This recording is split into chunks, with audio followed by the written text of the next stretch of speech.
የዚህኛው የአረብ ሀገር አሰሪ ወይም ማዳም ተግባር ደግሞ ለየት ያለ ነው። እንዲህ ሆነ።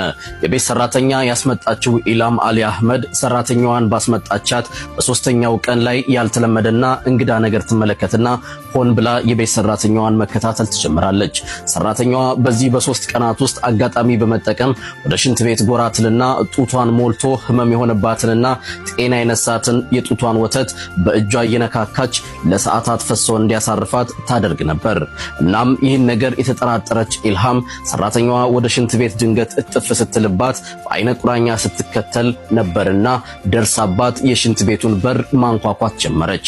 ሰራተኛዋም በሩን ከፍታ ሁለቱ ተፋጠው መተያየት ጀመሩ። ነገሩ የገረማት ኢልሃምም ሰራተኛዋን ምን ሆነሻል? ወደ ሽንት ቤት እየገባሽ ለረጅም ሰዓት ትቆያለሽ ብላ ለስለስ ባለ አንደበት ጥያቄ ስታቀርብላት ሰራተኛዋም እኔ ገና አራስ ነኝ፣ የአንድ ወር ወንድ ልጅ ጡቴን ጠብቶ ሳይጠግብ ነው ወደ አንቺ ጥየው የመጣሁት። እናም ሽንት ቤት እየገባው የምቆየውም ጡቴን ስለሚያመኝ ከዚህ ህመምም የምታገሰው እየሞላ ያስቸገረኝ የጡቴ ወተት ፈሶ ጡቴ ባዶ ሲሆንልኝ ነው በማለት ምላሿን ትሰጣታለች። ይሄን የሰማችው አሰሪዋም ድንገት ከሰማይ መብረቅ ወርዶ የመታትን ያህል አካሏ ተለያየ። በሐሳብ ባህር ሰምጣ ቀረች።